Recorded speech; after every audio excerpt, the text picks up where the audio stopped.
Now, this is a true conversation that I had with a client only over the last couple of weeks, actually, where they came to us. They've been working with a coach who's recommended that they change their business name, and they've recommended they change it to something that is really, I see a huge mistake in businesses today when they're naming their organization, because they try to be clever and they try to go down the path of doing something they think is catchy, but all it does is throw them in the bucket of noise. And what I'm talking about is this guy's got a fantastic business name already. It's really unique. No one else has it. So there's clearly defined, like he's the only one who has that name, which is fantastic and it's very marketable. And he's working with a coach who's saying, okay, we should change your name to like electrical doctor or electrical surgeon or something like that. Now, this rang an immediate bell for me because I've had this conversation with clients over the years, literally hundreds of times. I'm not even kidding. In truth, the reason I'm probably going to extract this part of the podcast and I'm going to save it as onboarding content so the clients of ours can actually watch it, because there is nothing worse than having a name that is so closely tied to dozens and dozens and dozens of other businesses, and more to the point, having a name that potentially is exactly the same as another business in another country. And this is a mistake we see all the time. People will go and secure these names that they think is really clever, like, the Mr. Drain Doctor or whatever it could be. And you jump on Google and there's Dr. Drain, there's the Drain Surgeon, there's the Drain Dentist, there's all this kind of stuff, and they're all so closely aligned. And then you jump into another market like in America and they've got exactly the same businesses with exactly the same names. And what that basically means is, in some cases, and this does happen, you will end up generating traffic for other companies. And worse than that, in situations where the other company is not as professional and not as good as you, they might get a negative review accidentally posted on your channel, which then is not, and they're not even a client of yours. They've just accidentally made that mistake. And we've seen that a number of times happen over the years. So laying the foundations, I really encourage you guys. There is nothing better in today's day and age than being unique and having a name that is defining and it's yours and no one else has it. So don't fall into the trap of slipping down that whole, we want to create a business name that's really like everyone else's, because that is not the case.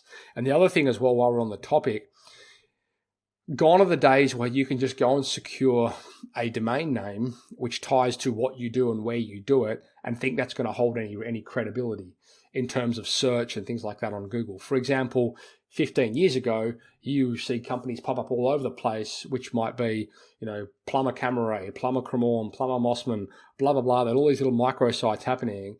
And Google eventually said, you know what?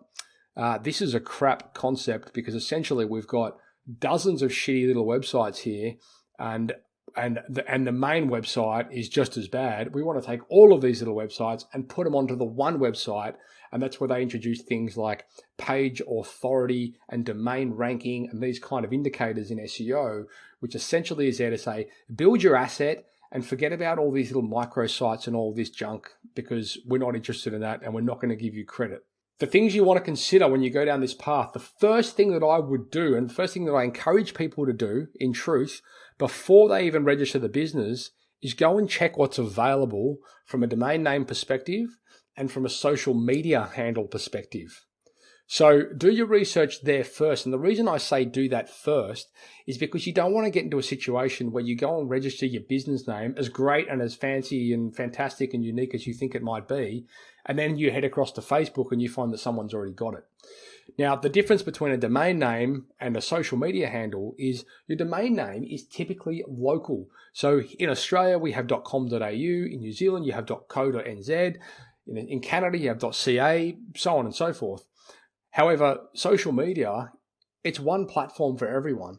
So the chances of you claiming it are considerably less, and the chances of somebody else having that name are considerably greater.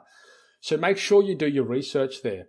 Make sure the assets are available, and then once they are available, claim them, because it won't cost you anything. And I say claim all of them.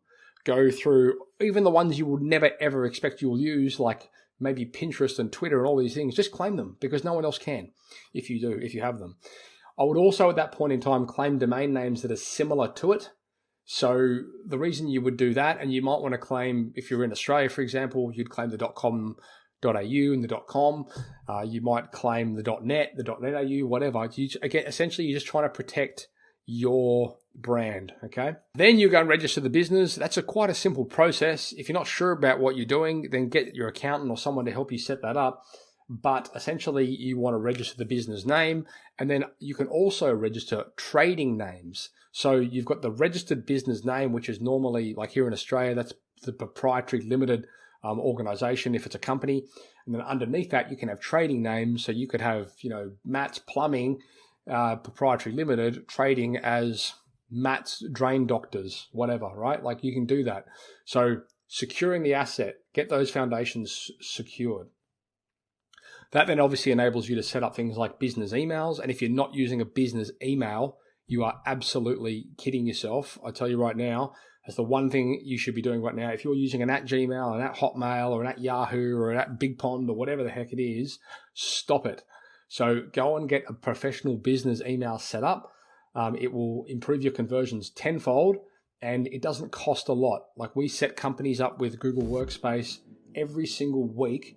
And I think for like an annual subscription, I don't even know, but it's like $200 a year or something pathetically cheap. Like it's worth doing. This is YouTube, so please hit that subscribe button and ring the notification bell so you're kept up to date with all of these awesome podcasts that we're releasing. There's loads of them. Hit subscribe and get access to our entire back catalog. Look forward to seeing you in the next video.